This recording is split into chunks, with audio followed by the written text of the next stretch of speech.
என்னை இந்த நீதி என்னை உணர்வுள்ளவனாக்கும். இந்த நீதியினால் நான் பிழைத்திருப்பேன். இந்த நீதி எதனாலே வருகிறது? விசுவாசத்தினாலே நீதி வரும்னு சொல்லப்படுகிறது. அந்த விசுவாசம் எதனாலே வரும்? வசனத்தை கேட்பதனாலே வரும். வசனமே நீதியின் வசனத்தில் பழக்கம்.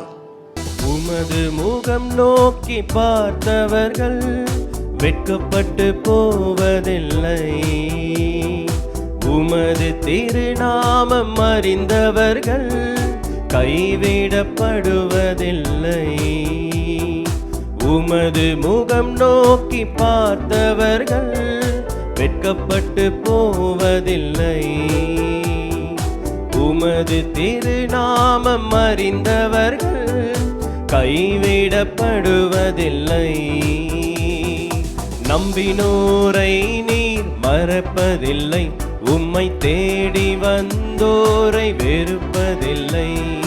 நம்பினோரை நீர் மறப்பதில்லை. உம்மை தேடி வந்தோரை வெறுப்பதில்லை. உமது முகம் நோக்கி பார்த்தவர்கள் வெட்கப்பட்டு போவதில்லை. உமது திருநாமம் அறிந்தவர்கள் கைவிடப்படுவதில்லை. அடுத்தது இத்சதே அப்படின்னு இருக்கு. பார்த்தீங்களா? இத்சதேன்னு வாசிக்கக்கூடாது. எனக்கு கொஞ்சம் அந்த ஹீப்ரு வார்த்தை தெரிஞ்சதுனால சதே சதே சதே அந்த இத்து முதல்ல ஆரம்பிக்கும் போது சொல்லும்போது சதே இத்சதே சதே சதே செடாக் செடாக் அப்படின்னு சொன்னால் அந்த செடாக் அப்படிங்கிற வார்த்தைக்கு என்னென்னா நீதி என்று அர்த்தமா, நீதி.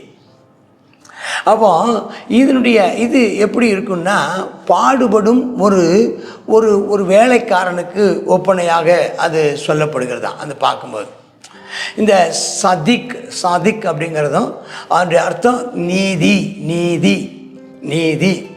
அப்போ நீதிக்காக பாடுபடும் ஒருவர் இயேசு கிறிஸ்து, மேசியா இயேசு கிறிஸ்து நீதியை நிலைநாட்டுவதற்காக அந்த அநியாயம் அவரை பாடுபடுத்தினது. அவர் நீதிக்காக மரித்தார். அப்போ நீதியை குறித்து நாம் இங்கே பார்க்குறோம். நீதி. அப்போ இந்த நீதியினுடைய இது என்னன்னு, அந்த நீதியின்படி செய்கிறவர்கள் பாடுபட்டாலும் சோதிக்கப்பட்டாலும் பல சோதனைகளை அனுபவித்தாலும் முடிவில் அவர்கள் மகிமை அடைவார்கள். அப்போ நீதி நிமித்தம் நீங்கள் துன்பப்பட்டால் பாக்கியவான்களாக இருப்பீர்கள். நீங்கள் அவரோடு கூட பாடு சகித்தீர்களே ஆனால் அவரோடு கூட மகிமையை ஆளுகை செய்யவும் இருப்பீர்கள். அப்போ இந்த வார்த்தை நம்ம பார்க்குறோம். இது ரொம்ப ஆசீர்வாதமான ஒரு வார்த்தைங்கிறத நம்ம பார்க்குறோம். இதில் பாருங்கள், கர்த்தாவே நீ நீதிபரர். அந்த சதே ஆமாம் சதிக் நீதிபரர். உங்களுடைய நியாய தீர்ப்பு செம்மையானவைகள். இன்னொரு வார்த்தை சொன்னால் நீதியானவைகள். கட்டளையிட்ட சாட்சி நீதியானது, மகா உண்மையானது. சத்துருக்கள் வசனத்தை மறந்தபடியால் என் பக்தி வைராத்தியம் என்னை பட்சிக்கிறது. எனக்கு இந்த நீதியின்படி நடக்கிறது தான் பிடிக்கும். இந்த நீதினா வசனம், இந்த வசனத்தின்படி நடக்கிறது தான் பிடிக்கும். அப்போ வேத வசனம் நீதி உள்ளது. அந்த 140 இந்த வசனம் நீதியானதுங்கிறதுக்கு 2 வார்த்தை சொல்றார். புடமிடப்பட்டது, அதில் ஒரு குறையும் இல்லை. அது பரிசுத்தமானது, அதில் நான் பிரியப்படுகிறேன். அது என்னுடைய வாழ்க்கையின் அன்றாடக நீதி. என் வாழ்க்கையின் நீதி அதுதான். என் நீதி பிரமாணமே வசனம்தான். நான் சிறியவனும் அசட்டை பண்ணப்பட்டவனுமா இருந்தேன். ஆனாலும் உடைய நீதியின் கட்டளைகளை, அந்த நீதிங்களை சேர்த்துக்கிறீங்க, நீதியின் கட்டளைகளை நான் மறக்க மாட்டேன். உம்முடைய நீதி நித்திய நீதி. உம்முடைய வேதம் சத்தியம். அந்த வேதம் தான் நீதி. நீதியின் வார்த்தைகள் தான் சத்தியம். பாருங்கள் என்ன அழகாக இருக்குது பாருங்கள். இப்போ இந்த முதல் எழுத்தை பற்றி தெரிஞ்ச உடனே பார்த்தா அது படியே தான் இருக்குது பார்க்குறோம். நான் நீதி செய்வதனால இக்கட்டு நெருக்கம் என்னை பிடித்தது. ஆனாலும் உம்முடைய நீதியின் கற்பனைகள் எனக்கு மன மகிழ்ச்சியாக இருந்தது. உம்முடைய சாட்சிகளின் நீதி என்றைக்கு நிற்கும். அதெல்லாம் உண்மையானவைகள். என்னை இந்த நீதி என்னை உணர்வுள்ளவனாக்கும். இந்த நீதியினால் நான் பிழைத்திருப்பேன். இந்த நீதி எதனாலே வருகிறது? விசுவாசத்தினாலே நீதி வரும்னு சொல்லப்படுகிறது. அந்த விசுவாசம் எதனாலே வரும்? வசனத்தை கேட்பதனாலே வரும். வசனமே நீதியின் வசனத்தில் பழக்கம். நம்ம நீதியின் வசனத்தில் பழக்க வைக்கப்படணும். ஆண்டவரே, எங்களை நீதியின் வசனம், அப்போ கர்த்தருடைய வசனம் நீதியானது.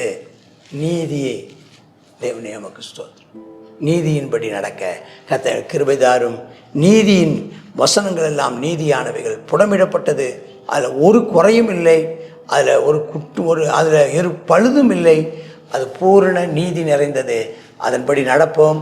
கர்த்தர் நம்மை நீதிமான்களாய் நிலைத்திருக்க பண்ணுவார். நீதிமான் ஆவதற்கு நீதியின் வசனத்தை கை கொள்ளுங்கள், நீதியின் வசனத்தில் நடவுங்கள், நீதியின் வசனத்தின்படி செயலாற்றுங்கள். கர்த்தர் உங்களை ஆசீர்வதிப்பாராக.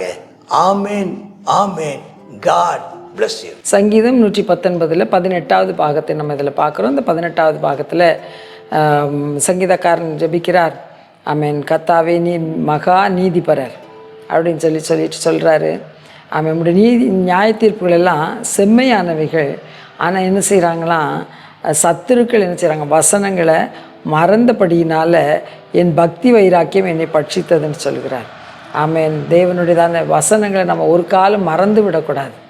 ஆமேன். நாம் என்ன செய்யணும், அந்த வசனத்தின் மேலே தாகமுடையவர்களாக ஆமாம் இன்னும் அதிகமான பக்தியில் வளருகிறவர்களாய் காணப்பட கர்த்தர் நமக்கு அனுக்கிரகம் செய்தருள்வாராக. ஏனென்றால் அவருடைய வசனமெல்லாம் நீதியானவைகள், அவைகள் புடமிடப்பட்டவர்கள் சொல்லும் இதில் பார்க்குறோம். இந்த நாள் நம்ம ஜெபிப்போமா?